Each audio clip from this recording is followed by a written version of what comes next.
उपस्थित सभी लोगों को बहुत बहुत मुबारकबाद मैं देना चाहता हूं। मैं कई वर्षों से हर बार ईद की मुबारकबाद और आप लोगों से मिलने का मुझे मौका इस दिन मिलता है। जहां आपसे मैं मिलकर के जाता हूं, वहीं मीठी सिवैयां भी खाने को मिलती हैं। ये जो मिठास है पूरे साल याद रहती है और फिर उस दिन का हम लोग इंतजार करते हैं कि किस दिन फिर हमें मीठी सिवैयां और गले मिलने का मौका मिलेगा। अभी हमारा भी त्योहार निकला है। अभी होली के समय पर हम लोग गले मिले थे। ये कैसे हमारे त्योहार हैं? होली पर हम लोग गले मिलते हैं और ईद पर हम आपसे गले मिलते हैं। ये गले मिलने का जो त्योहार है ईद और होली का, उसका मैं बधाई देना चाहता हूं।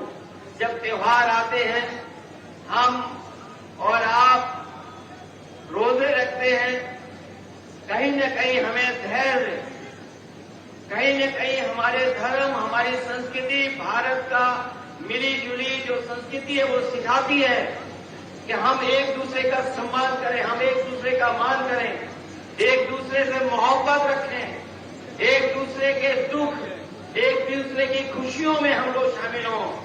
हमें धर्म और हमारी धरती यही सिखाती है कि जो धैर्य रखता है, जो आगे बढ़ने की सोचता है, जो सबको साथ लेकर के चलता है, वही तरक्की और खुशहाली की तरफ लेकर के जाता है।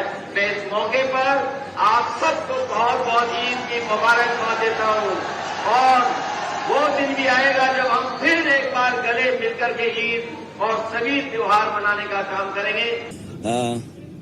मेरे पत्रकार साथियों, हालांकि आपको पता होगा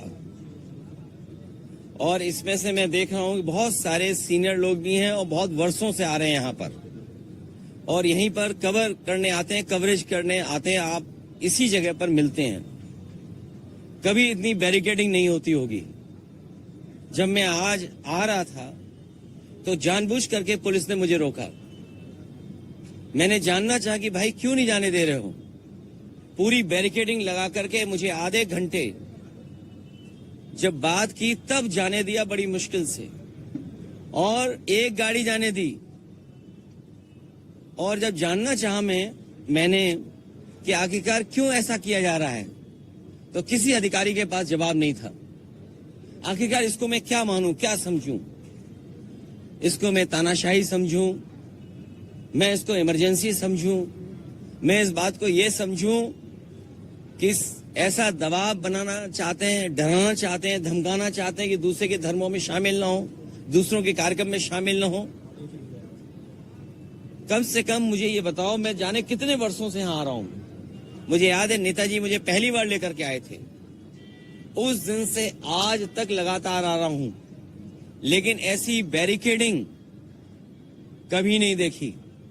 और बैरिकेडिंग इसलिए की जा रही थी कि लोग त्योहार न मना पाए और जो अपनी धर्म की मान्यताएं हैं, धर्म की जो परंपराएं हैं, वो भी न मान पाए।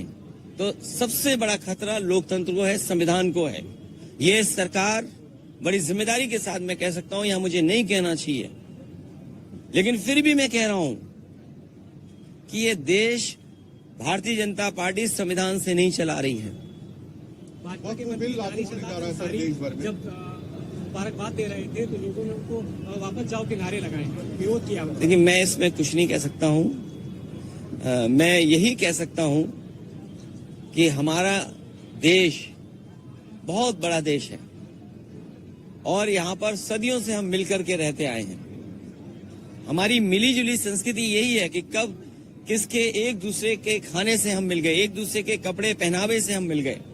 हमारी बोली भाषा, हमारा व्यवहार, बहुत सारी चीजें हमारी एक दूसरे से मिली हुई हैं, एक दूसरे से हमने सीखा है सदियों से। इसीलिए मिली जुली संस्कृति के साथ ये देश आगे बढ़े, तरक्की करे, यही सबकी कामना है और हम सब यही चाहते हैं। लागू होने जा रहा है, काली पट्टी बांधकर उसका विरोध लगातार किया जा रहा है।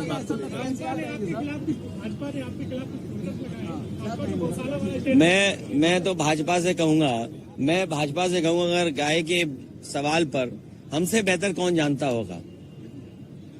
भाजपा वालों को मैं इतना कहना चाहता हूं, जो पोस्टर लगा रहे हैं, जो चैनल में डिबेट कर रहे हैं, और बड़े बड़े एंकर, ये जो बड़े बड़े राष्ट्रीय चैनल हैं जिनके एंकर बड़े बड़े बहस कर रहे हैं गाय पर, मैं सबसे कहूंगा कि गाय संरक्षण के लिए काम करें।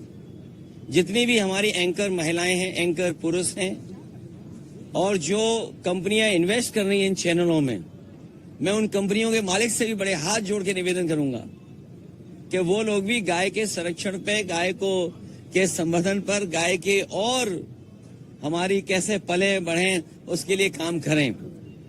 और जो बात मैंने कही वो इसलिए कही थी मैंने, क्योंकि भारतीय जनता पार्टी के लोग न गिनती बताएंगे कि गाय और सांड कितनी है उनके यहां, न गिनती बताएंगे, न मरने वालों की गिनती बताएंगे, और बजट आखिर कहां खर्च हो रहा है ये भी नहीं बताएंगे।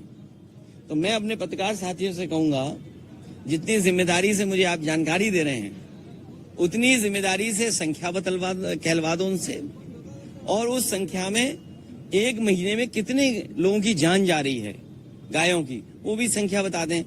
और आखिरी में अपनी बात कहता हुआ, ये सब बहस इसलिए भारतीय जनता पार्टी छेड़ती है क्योंकि जो बुनियादी सवाल है, किसान की आय दोगुनी होना, नौजवान की नौकरी रोजगार का सवाल, इन्वेस्टमेंट आने का सवाल, महंगाई का सवाल, बिजली महंगी का सवाल, इलाज दवाई है ही नहीं अस्पतालों में, और सबसे बड़ी बात जो छिपाना चाहते हैं वो जो भ्रष्टाचार है, ease of doing corruption, ease of doing and taking commission, ease of doing घोटाला, और उनका ही सबसे प्रिय अधिकारी लापता है, भगोड़ा है, साबित हो गया है। और मैं आपसे कह रहा हूं इतने चैनलों के सामने, मुझे किसी ने जानकारी दी है कि वो आईएएस अधिकारी मुख्यमंत्री आवास में छिपा हुआ है। बड़ी बात नहीं कह रहा हूं। कौन सा चैनल है आपका, बड़ा चैनल है छोटा चैनल है?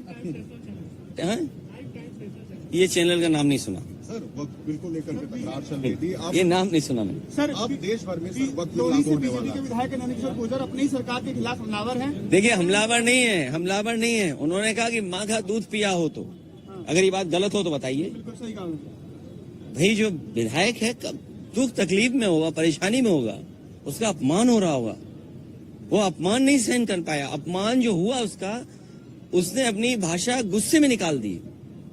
तो अब सोचिए, उन्हीं का विधायक ये कहता हो, उनके अधिकारियों का माँ का दूध याद दिलाता हो।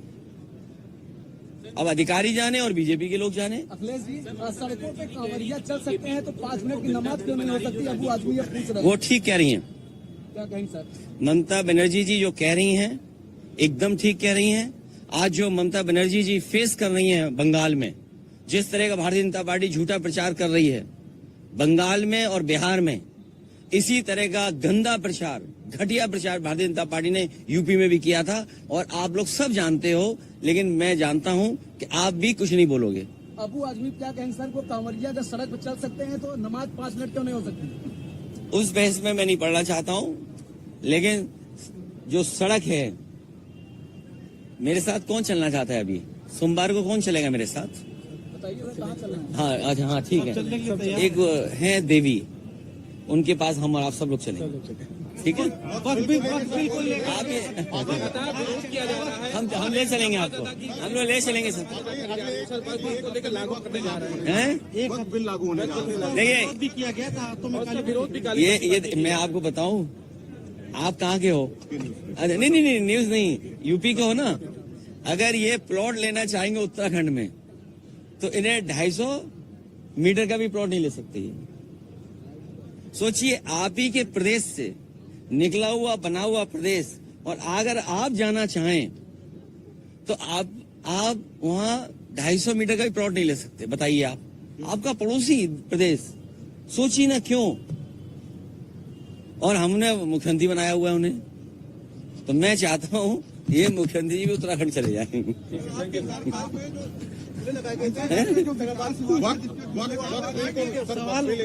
अरे वक्फ बोर्ड, मैंने तुमसे क्या कहा? बीजेपी ने पहले एंग्लो इंडियन का वो लिया वापस आरक्षण, जो एंग्लो इंडियन का रिजर्वेशन था वो छीन लिया। जीएसटी से कहा कि हमारे जो व्यापारी हैं उनको सुविधा मिलेगी, उनको मदद मिलेगी। जीएसटी ने महंगाई बढ़ा दी, व्यापार बर्बाद कर दिया, व्यापारी परेशान कर दिए। नोटबंदी ने ये कहा कि भ्रष्टाचार खत्म हो जाएगा।